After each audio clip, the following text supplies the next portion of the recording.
ओम नमो भगवते वासुदेवाय नमः। स्वागत है आपका एक बार फिर से हमारे YouTube चैनल शिवानी को सुना में। आज मैं आपके लिए एक और नई प्रस्तुति लेकर आई हूँ। इस प्रस्तुति में मैं आपको आमल की एकादशी के बारे में विस्तार पूर्वक बताऊंगी। साथ ही साथ आपको आमल की एकादशी की कथा भी सुनाऊंगी। लेकिन उससे पहले मैं आपको फागुन मास के शुक्ल पक्ष में पड़ने वाली आमल की एकादशी के व्रत के बारे में बताऊंगी कि यह व्रत कब रखा जाएगा, इस व्रत को खोलने का समय क्या होगा, एकादशी किस तिथि को पड़ेगी, द्वादशी की तिथि कब होगी, व्रत खोलने का शुभ मुहूर्त क्या होगा, इस व्रत में हमें क्या खाना चाहिए, क्या नहीं खाना चाहिए, इस एकादशी को करने के क्या नियम हैं और क्या इस एकादशी का महत्व है, इसके बारे में मैं आपको विस्तार पूर्वक बताऊंगी। तो आइए अब हम शुरू करते हैं। आमल की एकादशी के दिन व्रत रखने और पूजा करने से स्वर्ग की प्राप्ति होती है। मृत्यु के बाद व्यक्ति को जन्म मरण के चक्कर से मुक्ति मिलती है। मोक्ष को प्राप्त करके श्री हरि विष्णु के चरणों में स्थान मिलता है। जो भी इस एकादशी का व्रत रखते हैं, आपको बस कुछ नियमों का पालन करना है, क्योंकि यह अन्य एकादशी व्रत से थोड़ा सा भिन्न है, क्योंकि यह एकादशी थोड़ी सी अलग है। आइए जानते हैं आमल की एकादशी के महत्वपूर्ण नियम के बारे में। आमल की एकादशी व्रत में आंवले की पेड़ के नीचे पूजा करने का विधान है। इस व्रत में आंवले की पेड़ की पूजा की जाती है। इस पेड़ के में सभी देवी देवताओं का वास होता है। आमल की एकादशी के दिन भगवान विष्णु के अवतार परशुराम जी की भी पूजा की जाती है। यदि आपके पास परशुराम जी की तस्वीर नहीं है तो इसमें परेशान होने वाली कोई भी बात नहीं है।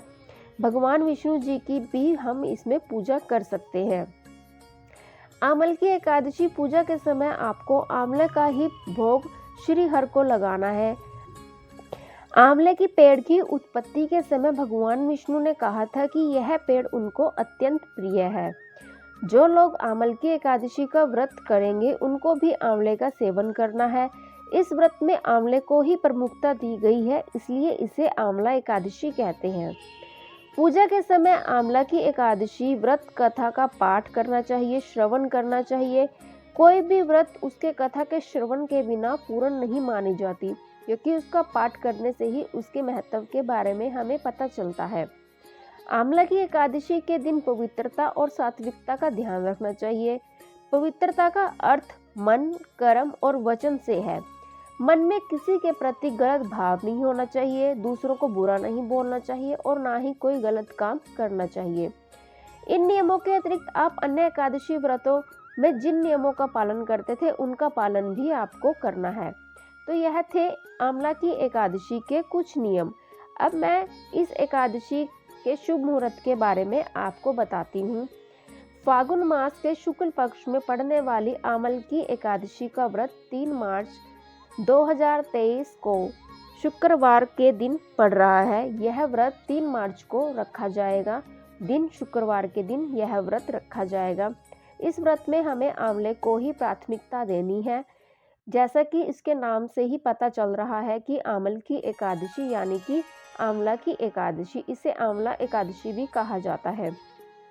एकादशी तिथि प्रारंभ होने का जो समय होगा वह 2 मार्च दिन गुरुवार को होगा। सुबह 6:40 पर एकादशी तिथि का प्रारंभ होगा और एकादशी तिथि का समापन 3 मार्च शुक्रवार सुबह 9:11 पर होगा। तो हमारी एकादशी तिथि शुक्रवार सुबह 9:11 तक रहेगी।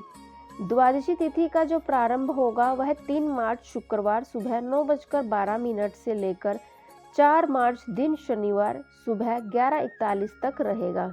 यानी कि 3 मार्च शुक्रवार को सुबह 9:12 पर यह तिथि प्रारंभ होगी और 4 मार्च सुबह 11:43 दिन शनिवार को यह तिथि समाप्त हो जाएगी। इस्कॉन का व्रत रखने वाले भक्त भी इसी दिन व्रत रखेंगे। आमल की एकादशी में सूर्योदय का जो समय होगा वो 3 मार्च के दिन शुक्रवार को सुबह 6:50 का होगा। सूर्यास्त का समय जो होगा वो 6:26 पर होगा। राहु काल का जो समय है वो सुबह 10:30 से 12 बजे तक रहेगा। इस समय हमें कोई भी दान दक्षिणा नहीं करनी चाहिए। द्वादशी तिथि वाले दिन सूर्योदय का समय किस समय होगा, अब मैं इसके बारे में भी आपको बता देती हूँ। द्वादशी तिथि 4 मार्च को होगी, दिन शनिवार को। द्वादशी तिथि के दिन सूर्योदय का जो समय होगा वो 6:50 से शुरू होगा, मतलब सूर्योदय का जो समय है वो 6:50 पर है और सूर्यास्त का जो समय है वो 6:27 पर होगा। राहु काल का समय सुबह 9 बजे से शुरू होकर 10:30 बजे तक रहेगा। एकादशी व्रत की पारणा तिथि और मुहूर्त क्या है? 4 मार्च 2023 दिन शनिवार। व्रत पारणा का मुहूर्त, व्रत खोलने का समय सुबह 6:51 से लेकर 8:55 तक रहेगा। तो आमल की तिथि के बारे में जो भी महत्वपूर्ण जानकारी थी वो मैंने आपको दी है। अगर आपको यह जानकारी अच्छी लगी हो तो चैनल को सब्सक्राइब करें, लाइक करें, कमेंट करें और शेयर जरूर करें और प्यारा सा कमेंट करें जिसमें लिखे ओम नमो भगवते वासुदेवाय नमः या फिर राधे राधे जरूर लिखें। धन्यवाद।